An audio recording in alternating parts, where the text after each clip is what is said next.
Hey, welcome back to Cheating Wife, the best channel for cheating stories. Like and subscribe to the channel for cheating stories like this. Perfect on paper. Wife left me for her abusive ex-boyfriend. The storyline is as follows.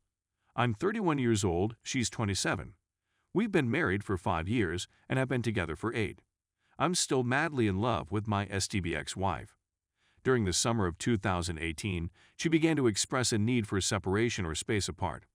I'll explain why this was a legitimate request. We've been in nursing school since 2016, working towards our bachelor's degrees. Since 2012, we have shared a studio apartment. Basically, we were together 24 hours a day, doing almost everything together. There were a few exceptions. One of us would wander out and do our own thing, but these were few and far between. In any event, the first time she mentioned a desire for space, we discussed it, and her only choice to stay someplace else was at her parents' home. She doesn't feel at ease there, and she didn't like the notion. We then discussed marital therapy. We discovered that marital therapy is very costly and much above our student budget. She informed me about some of the problems between us that were upsetting her at the time. We had too many little conflicts, and both of us would get caught up on trivialities. She said that I was controlling and cited 3 examples. I informed her when she could and could not purchase goods, and she felt as if she required my approval at all times. The second issue was that I pushed her too hard to go to the gym and eat healthily. The third was that she felt as if I was speaking to her, as if I were her father, instructing her what to do. The first 2 were difficult for me since she insisted on having complete control over our money and budget. I had to manage our money so that we would have enough to last us through the summers of 2016-2019. In terms of the gym, she expressly urged me to push and inspire her to be healthy. When I questioned her about these 2 issues, she stated I overdid it. Now, I am guilty of speaking to her as if she were a father, I assume. I knew better and did not give her enough freedom. I wasn't fond of telling her what to do, but I now see that I did it often enough to create problems. Being together and doing everything together is quite difficult. We were overjoyed with our marriage. She informed me and everyone else that she loved me more than anything, that she was pleased, and that she knew about our future plans. She'd make up pleasant visions of us doing things in the present and future. Our life was fantastic. She told me that I gave her the finest she'd ever had. Others often referred to our connection as goals. Strangers would cover our bar and restaurant bills. This has happened 3 times. We worked as a team to go from our humble beginnings to finding our true love. We inspired each other to do better. In May 2019, we will both graduate from nursing school. We'll spend a lot more time apart after we graduate, dubbed space. Instead of sharing experiences, we shall have distinct ones to speak about. We'll have plenty of money to go out and do the things we've been missing out on. We won't be as stressed out from school, money problems, and always being together. We'd reclaim our individualism. In the foreseeable future, the actual saga began around the end of December 2018. She has been attempting to create new, intimate pals, but her efforts have been futile. She doesn't speak to her previous acquaintances because of conflicts and destroyed bridges. She requested that she could contact her violent ex-boyfriend via me. They had a wonderful relationship before they dated, and he was the only person in her background who was willing to be friends with her. Naturally, I said no, that's a poor idea. She still did it, telling me that I had to let her make her own decisions. That rekindling of a friendship rapidly became an emotional affair. I instantly sensed something was odd, and we argued over her stopping this connection with him. 3 weeks later, at the end of January, she informed me that she was divorcing and moving in with her parents to give us some space. She said that she had fallen out of love with me and that she needed time to sort herself out. I was sad since she had departed the next day with several of her clothes. Her parents contacted me and we spoke. She had moved in with her violent ex that day and hadn't spoken to her parents until the following day. She also lied to them, telling us just that she had parted from me. I chatted with my SBTX a few days after she went to find out the truth. She informed me that she had moved in with him, slept with him, and that we were no longer together. I left my place to reside with relatives. My friends and family have been really supportive. Her whole family is behind me, and they are fed up with her, to the point of cutting her out. Her previous connection with this aggressive ex-boyfriend has left her emotionally and physically scarred, once leading to a hospital visit. The present, after 18 days, We talked again. She informed me she left because we no longer had a spark, and she doesn't see me in her future. She informed me that our relationship was great on paper, and that I was extremely kind to her. But she now claims that she was not in love with me for 2 years. She proved it to me and everyone else we know.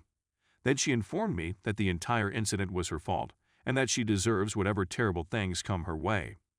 She has informed our common acquaintances that she feels lonely since none of our friends or family members are there for her. I believe it is clear why no one is rooting for her. She cheated on her beloved spouse and fled to her cruel ex. She claims she never cheated on me.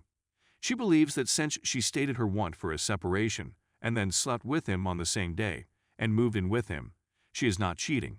You'll have to tell me. She claims to love him and be content. The future. I am suffering from PTSD, anxiety, and panic attacks. I put my confidence in her and gave her my whole heart. I wish she had simply informed me what the problems were and how severe they were so he could have worked them out sooner. I wish we could solve things right now, but I know that's not feasible. We were so close to achieving our dream of earning a degree and living a happy life together. Now I have to see her at school every day and feel devastated all over again. My pain is compounded by the fact that she was my best friend. That is what I am missing the most right now. Thank you for taking the time to read my story. Given the circumstances, I wrote it as good as I could. Please assist if you have any advice for me. Story 2. Wife cheated the whole time. Long story short, not that short enormous wall of text ahead, sorry, bear with me. I have been experiencing major anxiety issues since D-Day, Knob 16, since she was having a physical and emotional affair with a person who was meant to be my buddy the whole time. We were married. When we met, she admitted to me that she cheats, and she's gone since her father killed her mother because he suspected she was cheating. She deleted him and pledged to never speak to him again, and we were going to attempt to mend things, which ended in catastrophe since I had zero faith in her and knew I was being tricked, and everyone hasn't received the entire story. She swears there was that she never saw it, that she never touched it, and so on. I might have forgiven her since it had been so long, 9.5 years married, 10, but I couldn't forgive her for talking to him the whole time because I believed he was a great man. D-Day occurred shortly as I returned from hunting. My Facebook had been hijacked, and when I got into the messenger, I saw a Switch account light up, so I clicked it suspiciously. I saw her in my account. Now, I've never known her password or anything about her, so I couldn't have signed into her account, therefore she had to have. But in any case, there it was. I clicked it because I had doubts about her faithfulness. I noticed texts from them, leading to him stating she should be more brave in allowing him inside the home since I was gone for the weekend and she had the whole place to herself. He wishes he could be there. I've already told you how ashamed I am of snooping. Finding a marijuana vape in her bag, which she said was handed to her. Then she viewed a video on her phone showing off her body in the tub moving from her feet to her face, not displaying but her reconstructed chest. I saw her via weird 3 breast cancer, blowing a kiss and winking before the camera moved back to her feet. She said she texted it to her closest buddy in order to feel beautiful. I felt embarrassed to be gazing. I despise how I seem. I even checked her smartwatch after she reset her phone password to see whether she had received any messages. I saw nudes again, this time without to a female she works with, to whom her friend said, "Great view. Want me to come over," and so on. A few days later, her female buddy asked WW if she wanted to be devoured. I woke WW up and told her I wanted to ask her a question. She came in one morning and was dissatisfied. I inquired whether she still wanted to be devoured. "What does she do?" So I'll say it again. "What?" she exclaimed. "No, why?" I answered. "Well, you did it at 8:30 tonight, and I figured I could assist you with that. If you saw her face, you'd puke." So I inquired how long the lesbian affair had lasted, which she denied until ultimately admitting she had placed such messages on there knowing I would check for them. I told her that she disgusted me. Either she's suddenly bi or whatever, which is okay if that's what she wants, but if that's not the case, she was attempting to use my anxiety issue as a weapon. Anyway, you all reached out and provided me with much-needed assistance. Responding to your mails helped to relieve my anxiousness for a few days. Then I began filling out divorce paperwork. Anxiety increased, perhaps knowing it was the beginning of the end after over 15 years together. I've been doing well, and I'm beginning to feel as if I don't care what she's doing. I'd feel less anxious knowing she'd be gone all evening while I was at work, and I'd stop spying. Even though I knew she had erased everything, I still had to check her watch when she would leave it out. When my worry would become unbearable, I would remind myself, it doesn't matter whether you're getting a divorce. It was very awful today. I simply got a horrible sensation all over.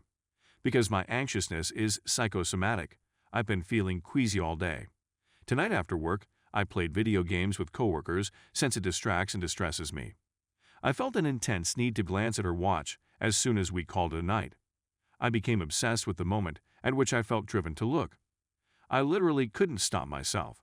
I noticed a handful of texts from the girl that I'm not sure WW saw. If not, she'll find out very quickly that I looked, or she'll say them and leave them for me to torture myself with. Her girlfriend informed her that they had agreed to be friends with benefits, and that until the divorce was finalized, there was nothing else for them to do except hang around and smoke cannabis, perhaps other drugs as well, debts, etc. But no longer that WW is being too demanding, behaving as if they're in a relationship, and she couldn't handle the added stress. That she loves her, but WW is overbearing. I'm not going to murder myself. I never do anything like that to my friends or family, but I don't want to wake up. My non-anxiety-afflicted acquaintance continues urging me not to worry and so on. I'm not sure how. Our finances are not in a position where either of us can walk away. We're compelled to coexist until the home sells. I also have deep-seated self-esteem problems. I'm seeing a therapist, but being able to count on one hand how many times I've had in the previous 7 years as a 35-year-old guy is depressing. Previous infidelity as a teen, getting broken up with on April Fools over speakerphone, and so on all had a role, but being informed she's not that attracted to me.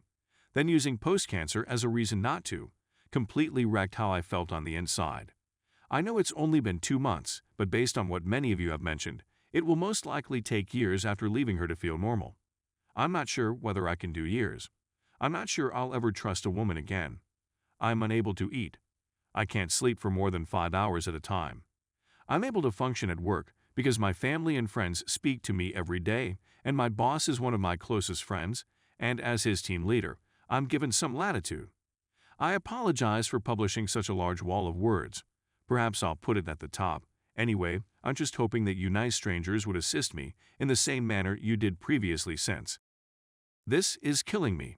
I informed my friend that she's still twisting the knives and Amma who continues staring, so I'm simply giving her more blades. Even if you don't leave a remark, I appreciate your time. You don't have to like me since I'm not searching for karma. This is what I'll leave you with. Today I had a shower idea that explained everything. She's a prostitute, and I was partner number 60 or 70 or whatever because she claimed she felt like a piece of meat and a toy for years when she was younger, so she behaved like it. I believe she basically banged everybody she needed to in order to obtain what she wanted. She stopped when she discovered she could get what she wanted from me without having. In the initial event, the individual was a small-time marijuana dealer. She doesn't recall why she was at his house. Well, I believe it was to him for free cannabis, just as it is today with this female. I believe that is also evident in the most recent texts. Thank you for taking the time to read this.